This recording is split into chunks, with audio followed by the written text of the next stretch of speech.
اس خدمت یہ جو ہم کر رہے ہیں اس کا مقصد ایک دوسرے کے قلب کو اجاگر کرنا ہے، ایک دوسرے کی جسمانی گندگی کو، قلب کی گندگی کو، ذہنی گندگی کو دھو کر اس میں پاکیزگی لانا ہے۔ یہ قلب گناہ کرتے کرتے اتنا سیاہ ہو چکا ہے، اس کو دھو کر اللہ کی روحانیت کو اس میں اتارنا ہے، محبت رسول اتارنا ہے، اہل بیت کی محبت کو اتارنا ہے، ولیوں کی محبت اتارنا ہے، نیک لوگوں کی صحبت اتارنا ہے۔ اور سب سے زیادہ ہمارا مشن اور ہماری محنت جوڑوں پہ ہے۔ جوڑے یعنی جو بیچلر ہے وہ تو بیچلر ہے، جو میاں بیوی ہے، جو شادی شدہ مرد اسباب محفلوں میں آتے ہیں، بیٹھتے ہیں،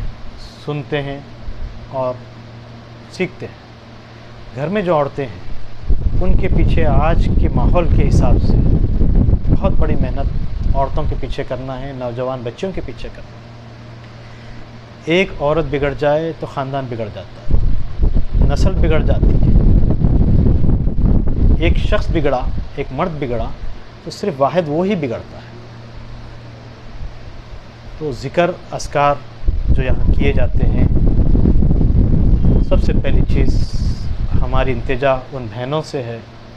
ان بیٹیوں سے ہے، ان ماؤں سے ہے کہ وہ اپنے ساتھ، اپنے شوہروں کے ساتھ بیٹھ کر ایسے وقت پہ ذکر کرے جو وقت آپ کا پرسنل وقت، یہ کامیابی کا وقت ہے۔ میں بہت بڑی بات بول رہا ہوں، یہ وقت جو آپ کا وقت ہوتا ہے شام کے ٹائم پہ، جب شوہر جاب سے تھک کے مارے آتے ہیں 9 بجے 9:30 بجے، آپ کھانا کھا لیں، بچوں کے پاس پڑھا لیے، کر لیے، کھانا کھلا دیے، شام کا وقت جو پرسنل میاں اور بیوی کا پرسنل وقت ہوتا ہے، اس وقت شیطان پوری وجود میں رہتا، پورے ہتھیار کو لے کے تیار رہتا، بولتا نماز، عشاء کی نماز سے پھیر دیتا، تھک گئے، کل پڑھ لیں گے، شام میں پڑھ لیں گے، آج چھوڑ دیں گے۔ آپ کی محنت نماز کے ساتھ ایک مصلی پہ میاں اور بیوی دونوں بیٹھنا ہے، اپنے اس پرسنل وقت کی قربانی دینا ہے آپ کو، چند لمحے کے لیے۔ میں یہ نہیں بول رہا ہوں پوری رات آپ کو ذکر اور اذکار میں بیٹھنا ہے، فجر تک بیٹھنا ہے، تہجد پڑھنا نہیں، آپ کو آدھا گھنٹہ دینا ہے، صرف آدھا گھنٹہ دینا ہے۔ اور وہ ذکر اور اذکار میں وہ لذت ہے، اور اللہ رب العزت کی جو مسکراہٹ اس وقت محسوس کر کے دیکھو۔ کسی خانقاہ میں اس چیز کی تعلیم اور تربیت شاید ہی میں نے سنا۔ شوہر کو بول رہے ہیں اپنی بیوی کے ساتھ بیٹھ کر ایک مصلی پہ عشاء کی نماز دونوں ساتھ پڑھیں، دونوں اکٹھا بیٹھے، آمنے سامنے بیٹھے، کسی ایک کو آپ ذکر کا وہ بنائیں،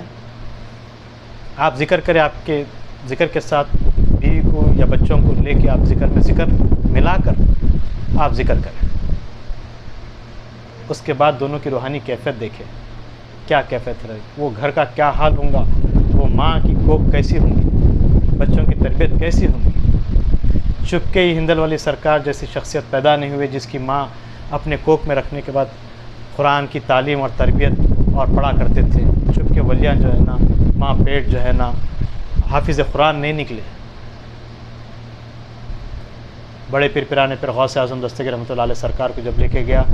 مدرسے میں، جب داخل کے لیے بسم اللہ کہنے لگے تو اب قرآن پڑھنے لگے،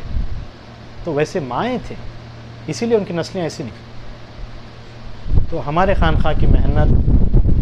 مشن یہی ہے کہ ہم تو ملتے رہتے ہیں، اٹھتے بیٹھتے رہتے ہیں، مسجدوں میں ہو جاتی ملاقات، اپنے گھر جائیں، اپنے بیویوں سے محبت سے بات کریں، ان کے ساتھ بیوی اور شوہر کا معاملات مت رکھیں، ایک دوست کا معاملہ۔ یہ سمجھ جائیے کہ بھائی میں بات بولنا نہیں ہے مگر بتانا ہے کہ کسی کے ساتھ آپ محبت کر رہے ہیں، عاشقی کر رہے ہیں، ایک لڑکا ایک لڑکی کے ساتھ عاشقی کر رہا ہے، اس کے لہجے میں فرق آ جاتا ہے، انہیں اپنے آپ کو اس طریقے سے پریزنٹ کرتا کہ اس سے بہتر کوئی اس کے لیے دوسرا ہے ہی نہیں، انہیں چاہے کتنا بھی برا ہو، انہیں اس طریقے سے پریزنٹ کرتا کہ تمہارے لیے میں بہتر ہوں۔ پریزنٹیشن ہے، نرما لا لیتا، تیار ہوتا، ٹپ ٹاپ ہوتا، پرفیوم تمام چیزیں اس کو حاصل کرنے کے لیے انہیں کیسا ہے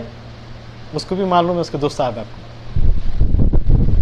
بولنے کا مطلب یہ ہے کہ آپ اس طریقے سے تیار ہو جائے، دوست بن کے اپنے بیوی سے، اپنے بچوں سے ایک دوست بن کر بیٹھے،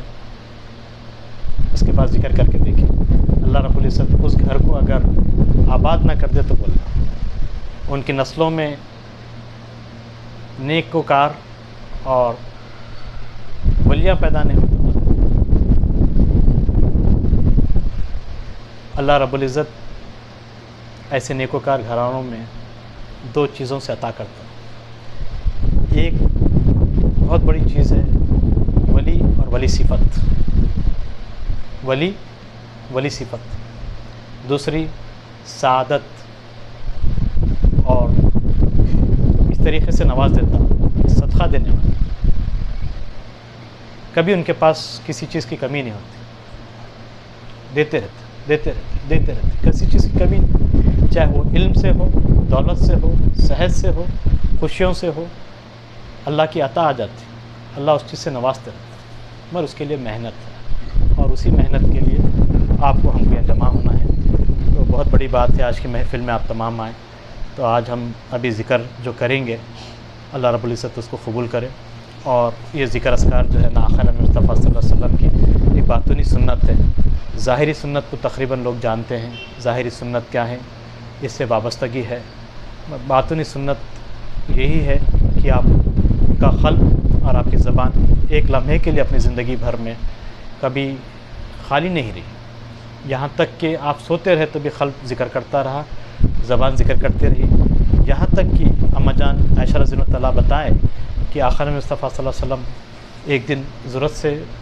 فارغ ہو کر جب واپس آئے تو آپ استغفار کر رہے تھے، استغفار۔ تو اماں جان بتائیں اے اللہ کے رسول، آپ تو نبی ہیں، اللہ کے حبیب ہے، آپ کیوں استغفار کر رہے ہیں؟ تو آپ بتائیں عائشہ، میری زندگی میں کوئی ایسا لمحہ نہیں ہے جہاں پر میری زبان اور میرا قلب اللہ رب العزت کی حمد و ثنا سے کبھی غافل رہا یا ایک لمحے کے لیے بھی خاموش رہا۔ اور بیت الخلاء ایک ایسی جگہ ہے جہاں پر میں اپنی زبان کو کنٹرول کر سکا مگر قلب کو کنٹرول نہیں کر سکا، زبان کو روک لیا مگر قلب اندر سے ذکر کرتا رہا۔ تو میں واپس آ کر اللہ سے پناہ مانگ رہا ہوں اور استغفار کر رہا ہوں۔ یہ کس کی سنت ہے؟ آخر نبی صلی اللہ علیہ وسلم کی غیبانہ باطنی سنت۔ تو آج ہم یہاں جمع ہوئے اسی سنت کو اجاگر کرنے کے لیے، اور یہی ہے کامیابی کا راستہ، اس کو پکڑ کر ہم کو چلنا ہے۔ چلیے بسم اللہ ذکر